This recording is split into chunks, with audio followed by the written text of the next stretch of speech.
Bom dia, senhores. Eu sou o Eduardo Lutzer, químico, pesquisador da área da química probiótica, e você está no canal Verdade Nua e Crua. Para aquelas pessoas que já são inscritas no meu canal, nós temos um grupo no WhatsApp onde a gente pode entrar em contato pessoal, conversar sobre os temas dos vídeos, temas para os futuros vídeos, compartilhar artigos. Tem uma postagem no mural da comunidade aqui no YouTube, e se você é membro, você vai conseguir ver essa postagem e vai ser direcionado para o nosso grupo de WhatsApp. O objetivo desse vídeo estar sendo lançado agora é simplesmente para não perder o timing do debate. Houve um debate há alguns dias atrás, foi 3 dias, então acho que esse debate foi na sexta-feira. O debate aconteceu no canal do Jadson, em defesa da fé cristã. O link para o debate eu vou deixar aqui embaixo na descrição.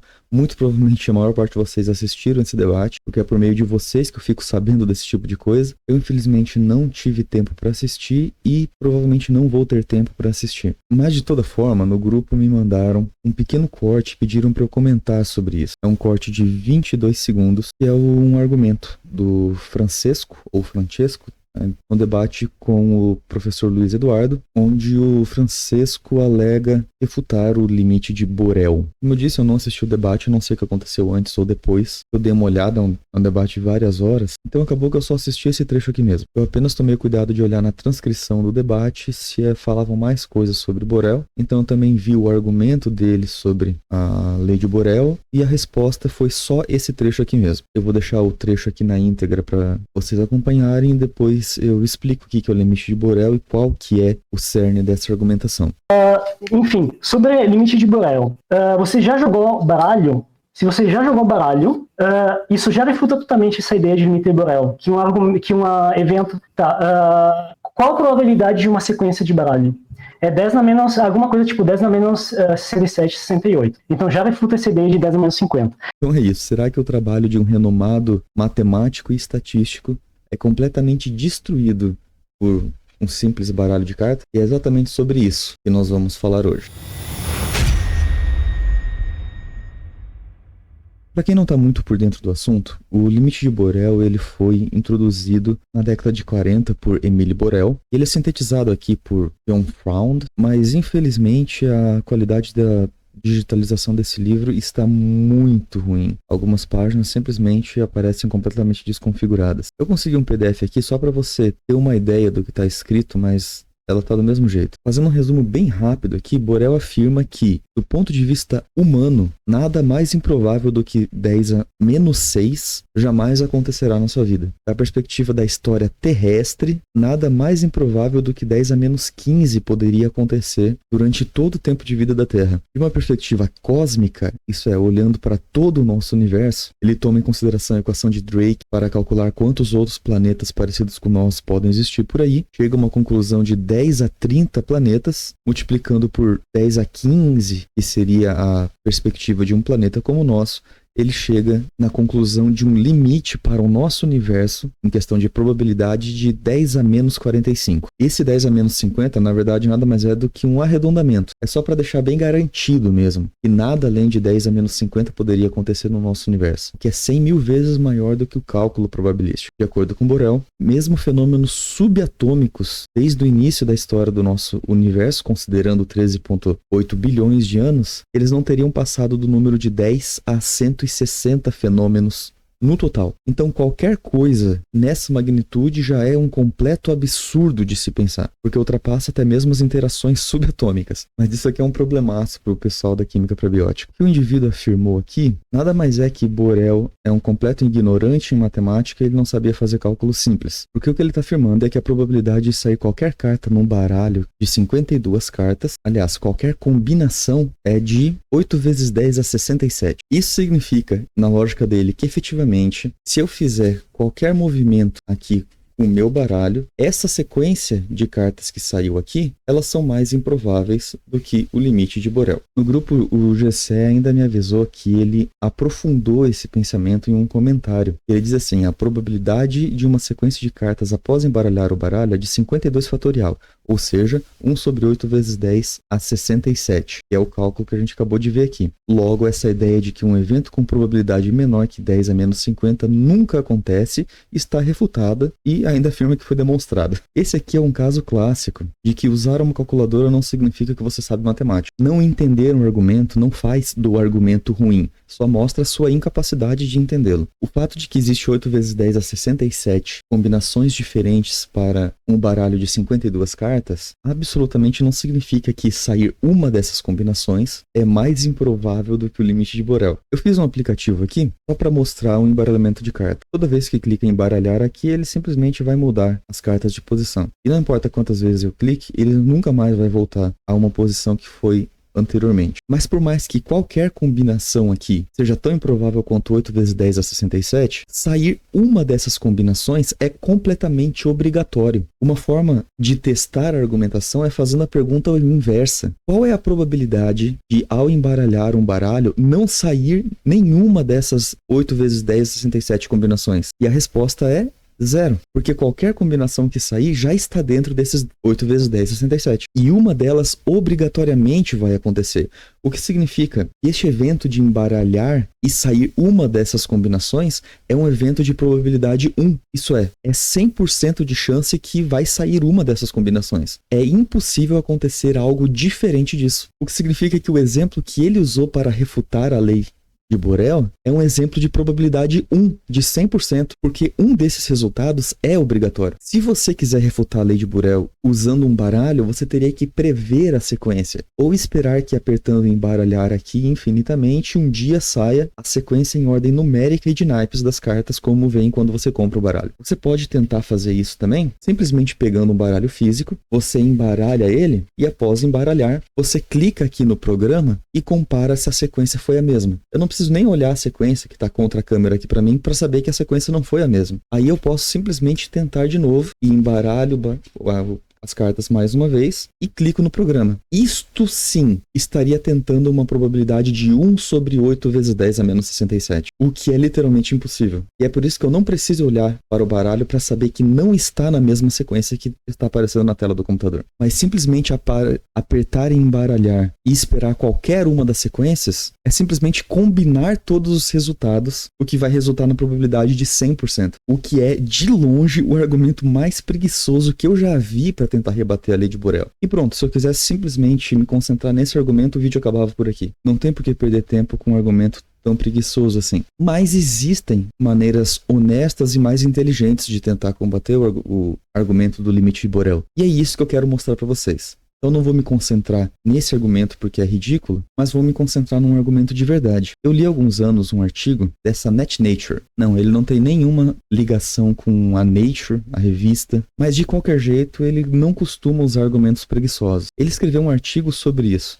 Ele provavelmente estava num debate, ele escreveu um artigo como resposta a um debate, e esse aqui é o argumento que ele está tentando responder. Eu não vou perder tempo nos detalhes do debate específico, porque eu estou mais interessado nessa questão aqui da lei de Borel. Então esse aqui é um artigo muito longo, só que é bastante longo mesmo. E eu não quero passar o dia todo aqui lendo o artigo para vocês, que é realmente bastante longo, mas o fato é que ele realmente levanta questões legítimas, como parte do argumento que ele está tentando responder, como existe um livro, isso aqui é um argumento preguiçoso, quando você não cita nem a fonte, só fala que existe uma fonte, e ele também responde coisas como Deus é cientificamente comprovado. E são argumentos preguiçosos, seja lá quem tenha usado isso. Mas a grande maioria do tempo aqui no artigo, ele está realmente concentrado na questão do limite de Borel. Ele organiza o argumento de quem ele está tentando refutar nesses 4 pontos, que são: todas as explicações naturais ou acidentais para a biogênese não são confiáveis. Portanto, apenas uma explicação não natural ou intencional da biogênese é crível. Um ato criativo por Deus é a mais provável explicação não natural ou intencional. Portanto, apenas a provável existência de Deus é credível.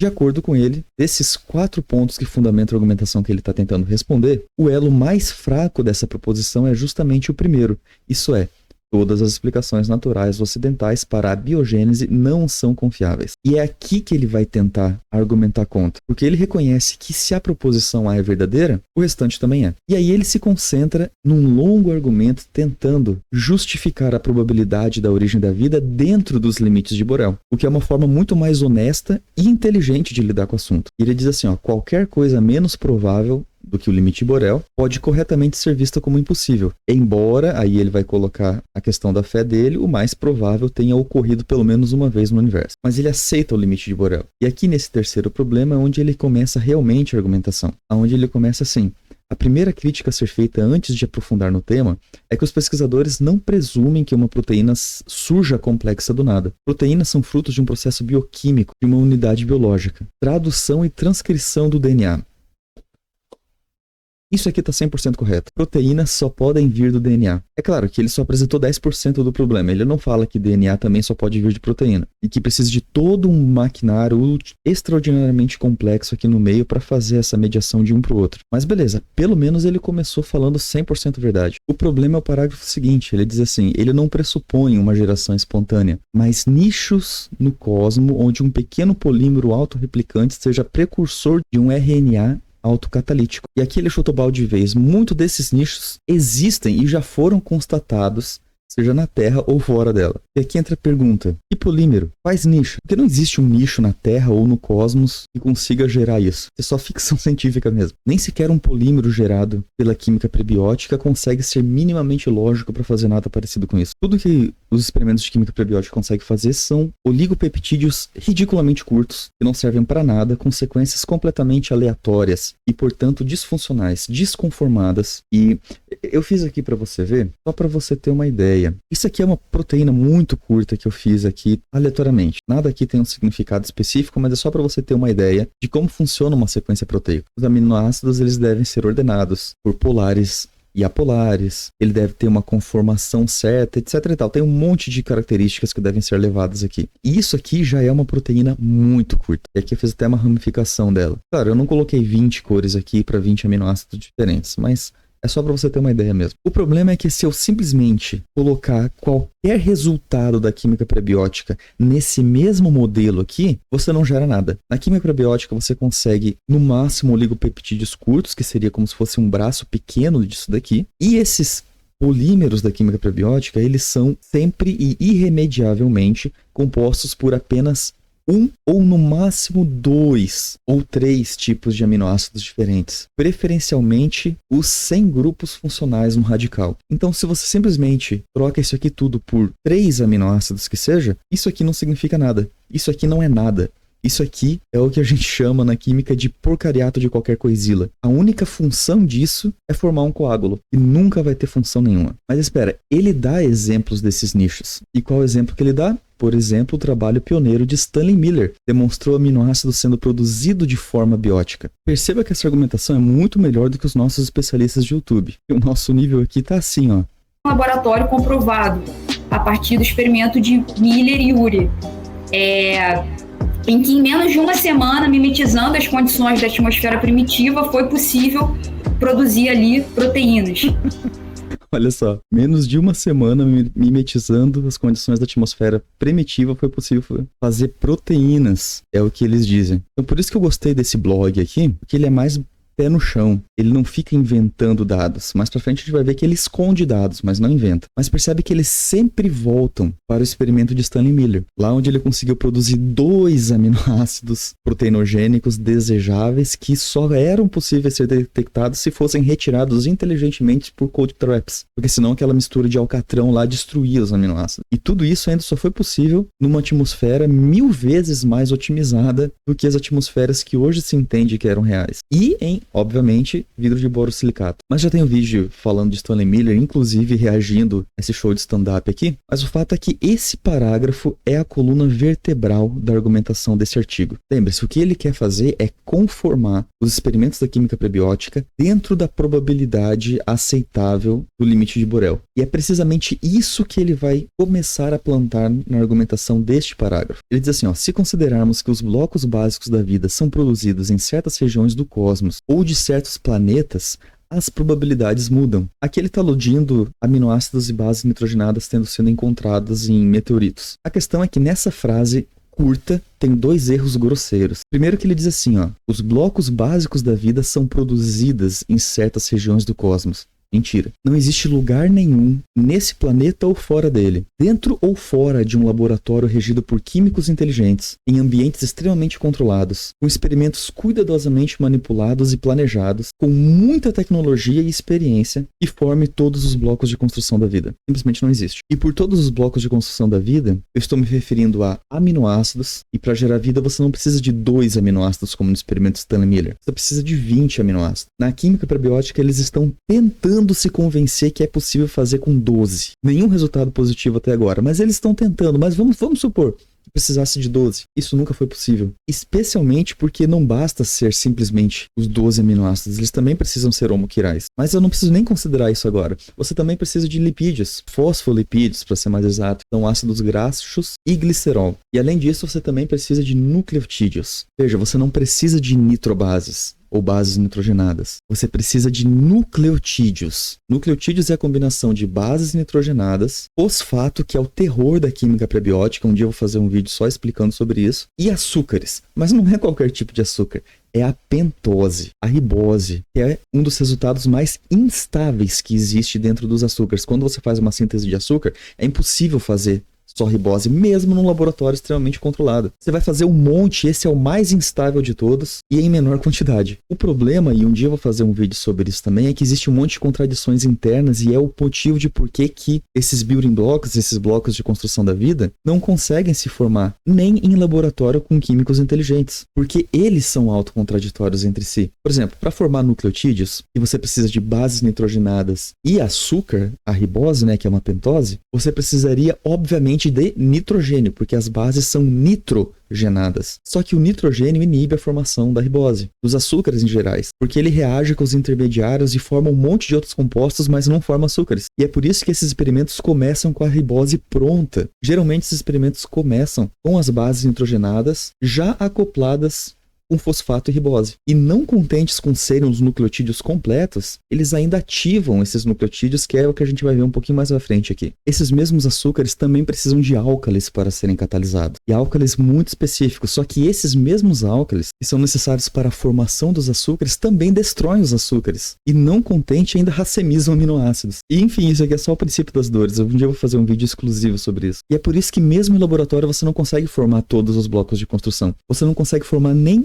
um tipo de bloco de construção inteiro. Você consegue formar apenas fragmentos de alguns aminoácidos racêmicos. Tem um experimento aí, foi o único que conseguiu formar purinas e piramidinas. Na verdade, não formou as piramidinas, apenas disse que poderia ser possível formar piramidinas assim também. Purinas e piramidinas são tipos de nucleotídeos, né? Então não, os blocos básicos da vida, eles não são formados em nenhum lugar do cosmos, nem nos laboratórios, com químicos planejando a formação deles. E a segunda parte é essa frase que vai se repetir muito aqui: as probabilidades mudam. Mas não, isso aqui não muda em nada as probabilidades. Sabe por quê? Porque todos os cálculos de probabilidade, eles já partem do princípio que os blocos básicos de construção da vida estavam lá. Isso porque não existe uma forma de calcular a probabilidade desses blocos se formarem, pelo fato de que eles não se formam. Se fosse usar a probabilidade dos blocos se formarem, era simplesmente zero. E é por isso que os cálculos já partem do pressuposto desses blocos estarem formados desde o início. Isso é a mesma coisa de perguntar qual que é a probabilidade de você colocar esterco no forno e sair um bolo de doce de leite confeitado. Nenhum, não tem como calcular a probabilidade disso, porque simplesmente não acontece. Então, uma frasezinha muito curta consegue ter 2 erros grotescos. Só que isso aqui vai se repetir em todas as frases a partir de agora. A segunda frase é: o fato de aminoácidos serem sintetizados abioticamente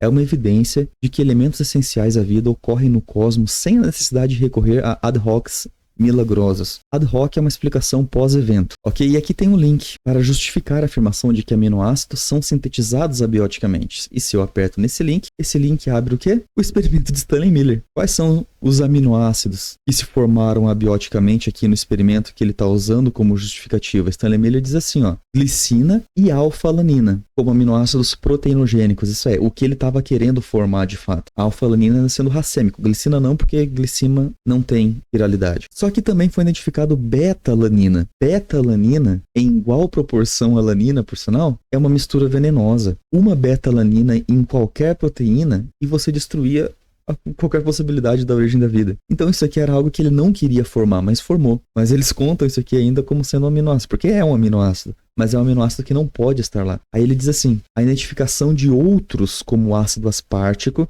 que é outro aminoácido proteinogênico que eles queriam formar, e o ácido alfa-amino N-butílico, que é outro aminoácido que eles não queriam formar, é menos certo. Quer dizer, ele só conseguiu identificar traços. Então, o que ele conseguiu? 2 aminoácidos proteinogênicos e um não proteinogênico. E traços de outro proteinogênico e outro não proteinogênico. E o que ele precisava aqui? Ele precisava só de 20, tá perto, né? E o que mais ele conseguiu? Ele conseguiu RNA, ele conseguiu ácidos graxos, o que mais ele conseguiu aqui? Nada. Mas uma coisa ele conseguiu. Ele diz no parágrafo seguinte, o rendimento total foi muito pequeno para a energia gasta. O que ele conseguiu de fato foi provar que esse experimento não adiantou de nada. Ele também conseguiu provar que nada conseguiria ir mais longe daqui. Primeiro porque ele teve que resgatar os aminoácidos por esse dispositivo aqui, que é chamado de cold trap, porque eles se decompunham se ficassem na mistura. Segundo que ele não conseguiu formar um único dímero, isso é, 2 aminoácidos juntos, né? Ele só conseguiu monômeros soltos, sozinhos, porque nada iria conseguir polimerizar nessa gosma desse alcatrão que ele formou aqui. Portanto, qualquer coisa que fosse feita a partir daqui precisaria necessariamente de ad hocs milagrosa, que é o exato oposto do que ele está tentando argumentar aqui. Aí ele continua, se considerarmos que regiões hidrotermais sulfurosas ou alcalinas catalisam reações e oferecem energia grátis para a replicação de polímeros,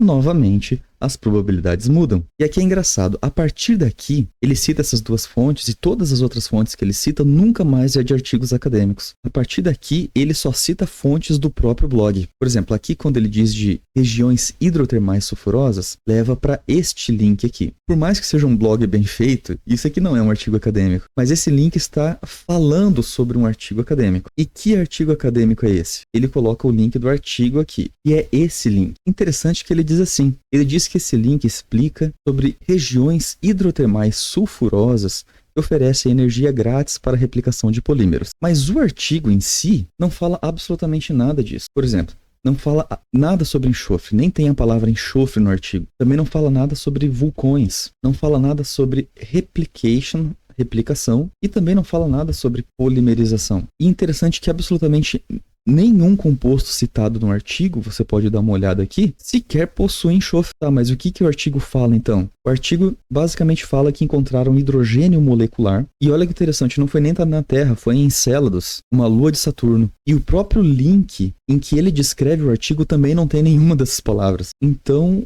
não sei o que ele quis dizer com regiões hidrotermais sulfurosas, levando para esse artigo que não tem nada a ver com isso. O segundo artigo que ele cita é de regiões alcalinas que catalisam reações e oferecem energia grátis para a replicação de polímeros. E daí leva para este link. E esse link aqui é super interessante, porque você lembra aqui que ele acabou de citar o experimento de Stanley Miller, e no parágrafo anterior ele descreve o experimento de Stanley Miller como demonstrando que aminoácidos podem ser produzidos de forma biótica e que abriu o campo da química pré-biótica, certo? Só que nesse link que ele usa aqui, ele já vai contradizer o experimento de Stanley Miller inteiro. Ele está falando que essa atmosfera de Haldane, para a sopa primordial, é homogênea em pH e tem um potencial de oxirredução e por isso não tem capacidade de produção de energia via quimiosmose. E que este processo de produção de energia é estritamente necessário para o metabolismo do carbono e produção de energia em todos os organismos quimiotrófos de vida livre. Isso aqui é algo muito importante para vocês entenderem sobre todas as hipóteses da origem da vida. Elas são mutuamente contraditórias. Mas uma coisa que vocês também têm que entender sobre todo defensor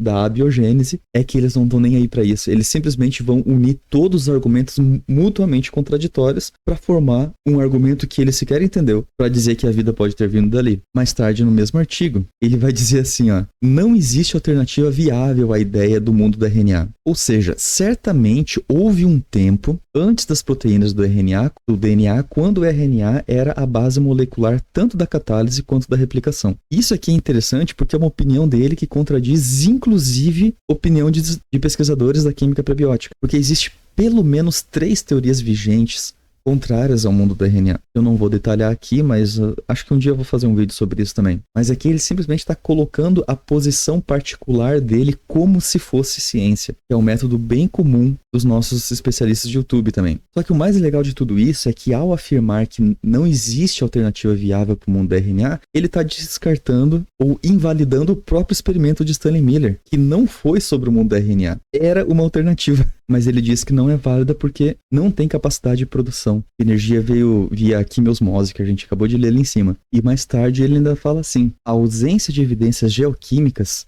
dificulta a aceitação da sopa primordial como a melhor hipótese. Quer dizer, ele tá acabando com o experimento de Stanley Miller. E depois ele vai ficar dizendo, não, porque o mundo RNA é o melhor, é o melhor, é o melhor. Mas para argumentar a favor da origem da vida, ele cita o experimento de Stanley Miller como o exemplo e cita de novo no parágrafo seguinte, porque ele mostrou que moléculas abióticas eram produzidas na terra prebiótica. Não importa se a atmosfera estava errada e se o experimento não tem relevância, mas se ele mostrou, tá provado e acabou a discussão. Você percebe a estratégia? Não faz diferença se a hipótese é válida ou não. Não faz diferença se elas são mutuamente contraditórias. O que importa é fazer uma coxa de retalho, colocar tudo junto para parecer que eu tenho um argumento sólido. Outra questão é que no próprio título desse artigo, ele fala sobre condições para a origem da vida. O problema é que isso aqui é uma falácia enorme.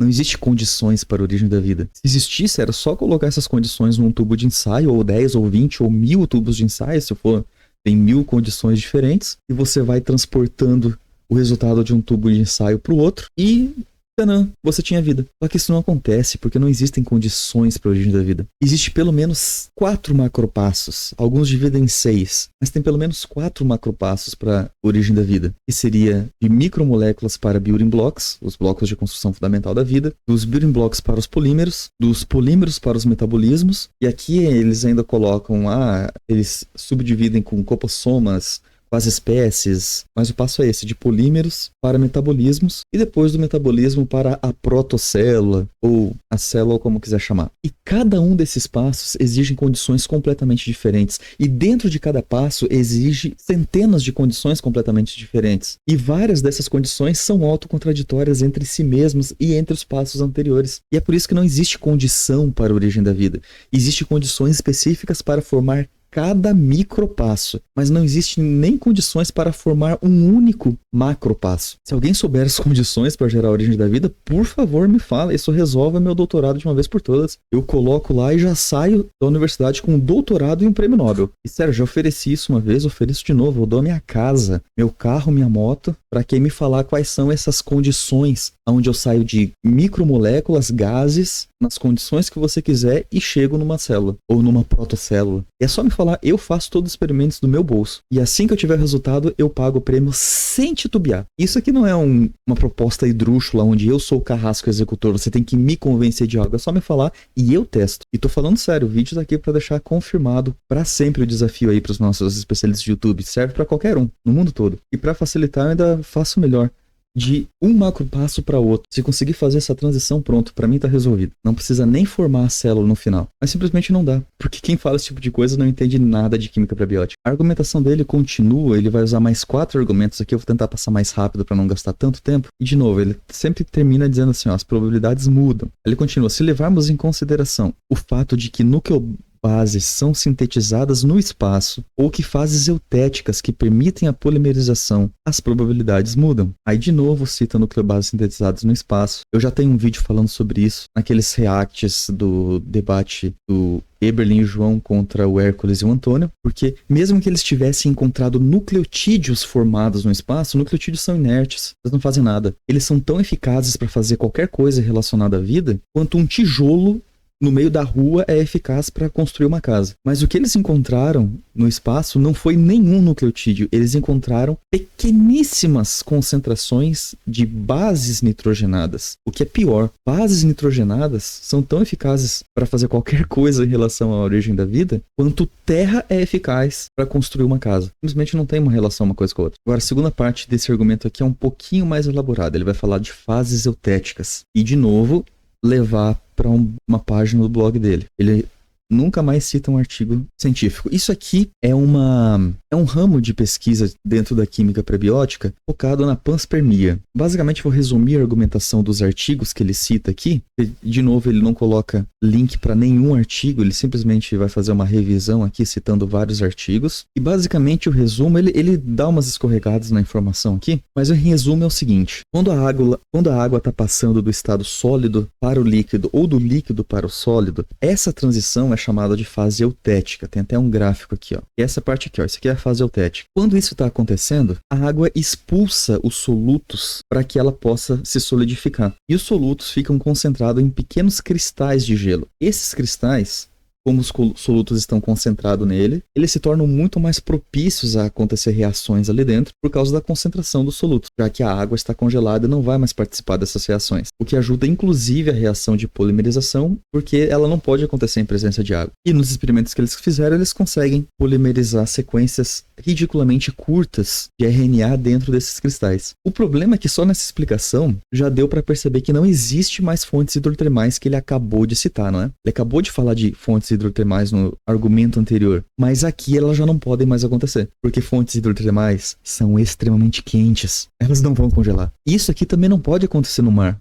porque o mar não congela. Mesmo o fundo do mar, lá no fundo das Poças das Marianas, a temperatura está um pouco acima de 0 graus. Isso quer dizer, essas fontes hidrotermais só fariam sentido dentro dessa explicação da fase eutética se elas fossem fontes hidrotermais da Antártida. Só que da Antártida pré-biótica, né? Porque esses blocos de construções que aconteceram hipoteticamente nessas fontes hidrotermais teriam que ir para a superfície para congelar lá na superfície. E é por isso que isso é uma hipótese tão absurda que os autores dos artigos, eles sugerem que essas coisas acontecem em meteoros vagando pelo espaço, onde a água congela e descongela e fica mais ou menos nessa temperatura, baseado na distância que o meteoro está do Sol. Mas o autor do blog aqui, ele defende esses artigos para ser aplicado na Terra e diz que a Terra tinha bastante gelo, a Terra primitiva. Aí ele diz, presumivelmente, como a Terra esfriou desde o Adiano, no início do Arqueano as águas rasas congelaram nos polos ou mesmo globalmente. E olha que interessante essa questão. Eles vão defender a origem da vida no período que melhor lhes convém que ela tenha acontecido. Porque atualmente é consenso que a origem da vida foi no Adiano, não no Arqueano. E esse atualmente que eu falo já faz uns 20 anos. E não foi nem no finalzinho do Adiano. Foi do meio para o fim, de acordo com o que eles estão sugerindo. Mas para manter o argumento, ele acaba agora falando de Arqueano. Eu encontrei outros artigos, outras páginas desse mesmo blog defendendo o Adiano. Mas para manter o argumento, que seja Arqueano então. Sabe qual que é o problema de afirmar que isso teria acontecido no Adiano? E vou deixar esse mesmo cara aqui do debate responder pra gente por que essa argumentação da fase eutética não faz sentido no Adiano. Olha aqui que ele mesmo fala. E essa terra, que era tipo um mar de magma... A terra era o quê? Era um mar de magma.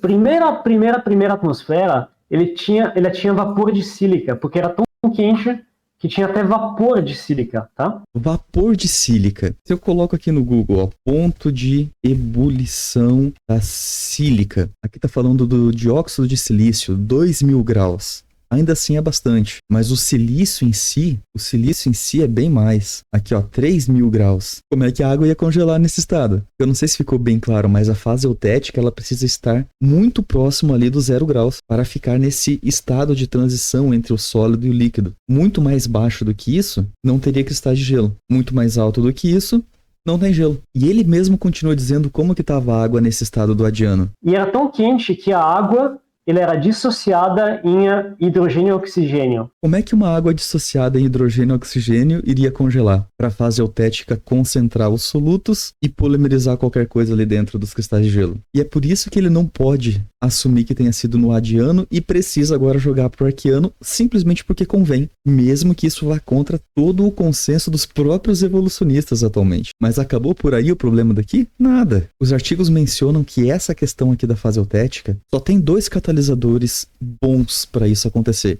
que é o magnésio e o chumbo. O magnésio tem problemas e tem implicações seríssimas na química prebiótica, porque ele decompõe os fosfolipídios e o próprio RNA. Aquele artigo do Jack Szostak que o Antônio Miranda citou sem nunca ler, ele fala um pouco disso. E ele fala aqui, ó, em gelo, somente o chumbo conseguiu um efeito catalítico tão forte quanto o magnésio. Isso significa que, então, este oceano primitivo deveria estar cheio de chumbo. Mas sabe o que mais não poderia ter no oceano primitivo, que prejudicaria o efeito catalítico, já que também é um soluto e estaria no meio da água? Sódio, que é o sal do oceano, o oceano não poderia ser salgado, e ferro. E sabe o que eles mesmo afirmam que estava cheia no oceano primitivo? Vou deixar esse mesmo cara do debate responder pra vocês. Para tudo, cara, para tudo. O oceano primordial, o que mais tinha era ferro. O que Santa tá falando, Calma.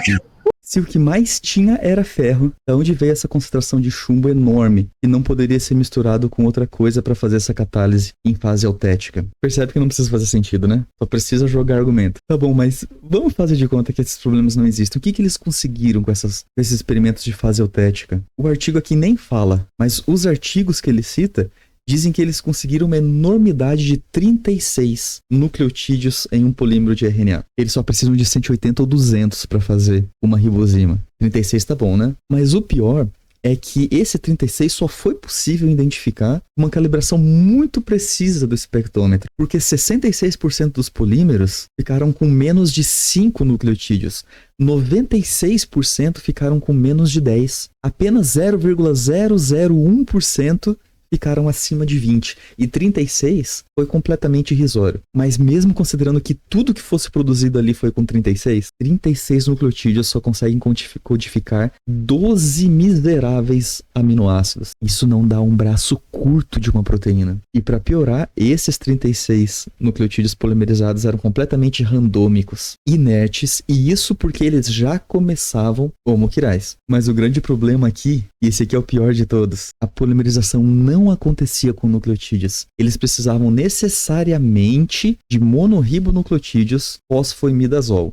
Isso é, nucleotídeos ativados com os grupos fosfomidazol, que é basicamente um benzeno com 2 nitrogênios fosforilados. E essa substância não existe na natureza. É completamente sintética, porque o ribonucleotídeo natural não polimeriza desse jeito. E ainda assim, mesmo com os grupos fosfomidazóis sendo usados como grupos deixantes, eles não conseguiam fazer o RNA puro. Eles ainda faziam misturas do 3,5, que é o que eles estavam querendo, e o 2,5, que é o que eles não estavam querendo. E tem que ser descartado para conseguir fazer os polímeros que eles querem. Mas nesses 36 nucleotídeos que polimerizaram, também tinham 2,5 lá, o que significam que eram sequências inúteis, mesmo que tivesse uma sequência funcional. Mas quem se importa que faça sentido, né? Só precisa juntar tudo e joga como argumento que tá feito. Aí ele volta e continua. Eu vou ser mais rápido agora, tá? Se ressaltarmos que a formação das citosinas do DNA podem ser mediadas por cianeto de hidrogênio, acetonitrila, cianoacetileno e cianoacetaldeído presentes no espaço, as probabilidades mudam, tá? E citosina é uma nucleobase, não é nem um nucleotídeo. Ela é insolúvel, ela é muito difícil de formar até em laboratório. Mas mesmo que você tivesse as 4 bases nitrogenadas, você ainda precisa não só da base nitrogenada, mas da ribose e do fosfato para gerar o nucleotídeo. E ainda assim ele é inerte. Ele não vai fazer nada sem um maquinário para ele. Então isso aqui é só encher linguiça. Probabilidades mudam.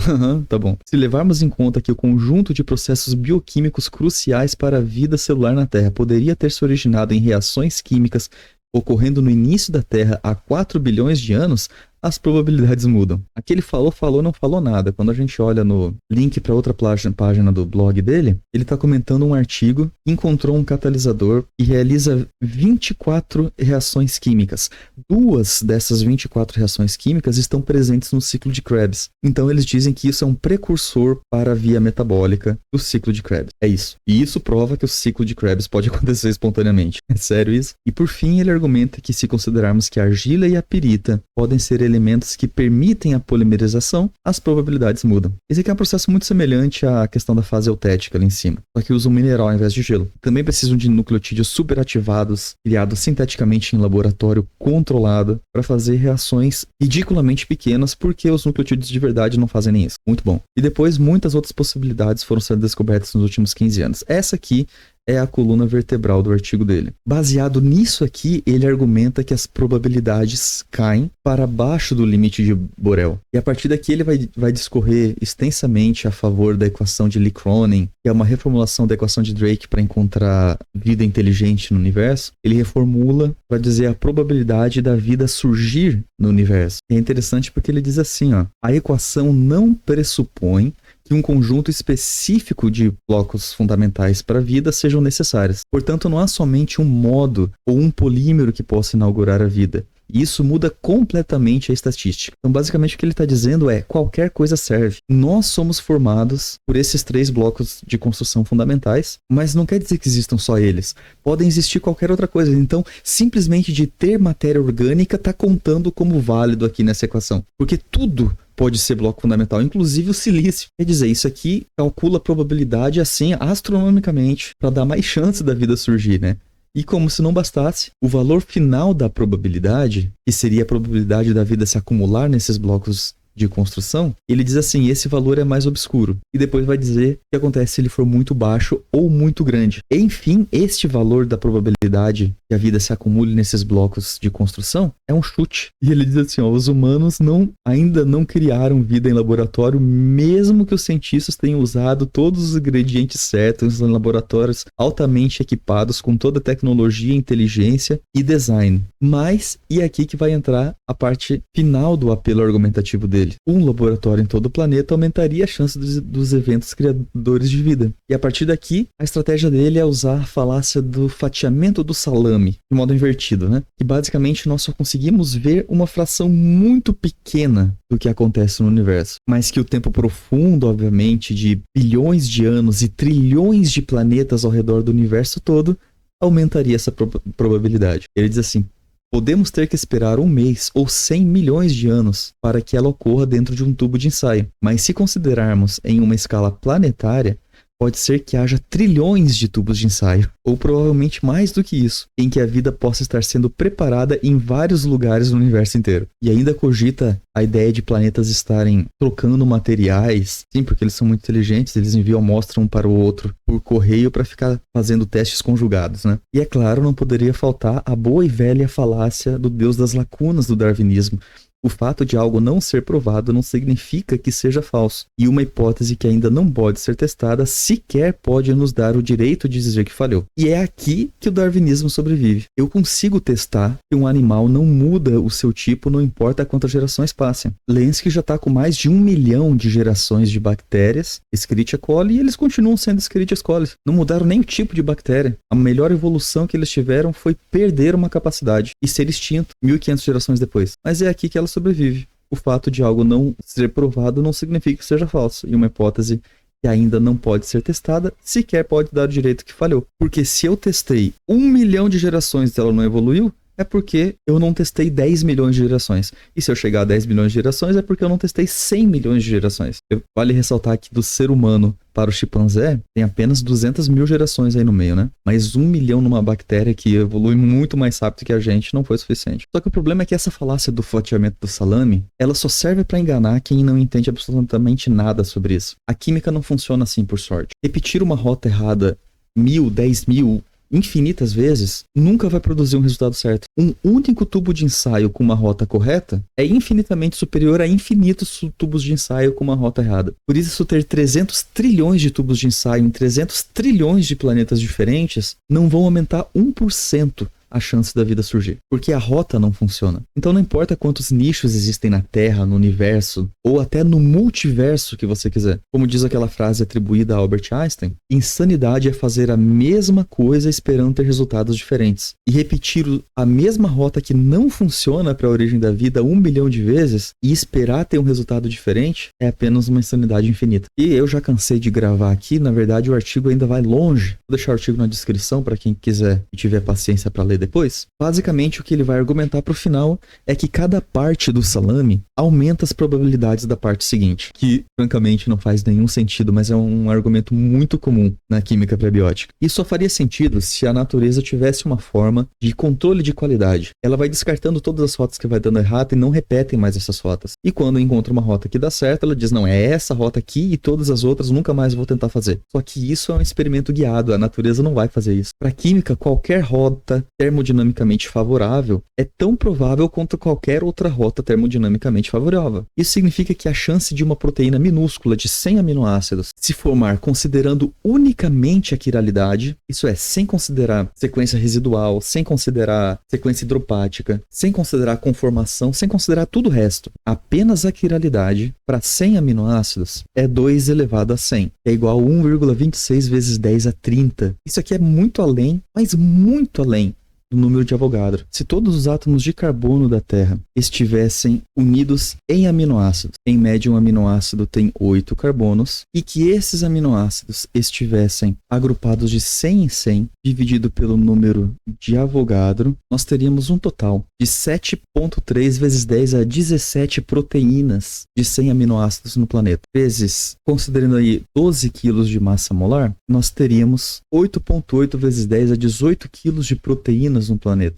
No entanto, dessa massa, apenas 1,2 vezes 10 a menos 30 são homoquirais. Portanto, nós teríamos um total de 1 vezes 10 a menos 11 quilos de proteínas homoquirais se todos os átomos de carbono da Terra fossem proteínas com 100 aminoácidos. Isso é 10 picoquilos, 0,01 nanoquilos. Mas mesmo que isso acontecesse, o fato de ter conseguido uma única proteína homoquiral não garante que uma segunda vai acontecer. A chance da segunda acontecer é a mesma da primeira. Na química prebiótica, as chances não são cumulativas. Não é porque surgiu uma e ela vai facilitar o surgimento da segunda. Porque não existe processos biológicos que dizem, não, essa daqui vai ser útil para mim e vou descartar todas as outras. Isso é o básico do básico da química. Mas se eu fosse considerar esse cálculo levando em conta conformação, sequência residual, sequência hidropática e por aí vai, para uma única proteína de 50 aminoácidos, que é a menor possível, essa improbabilidade passaria da casa de 10 elevado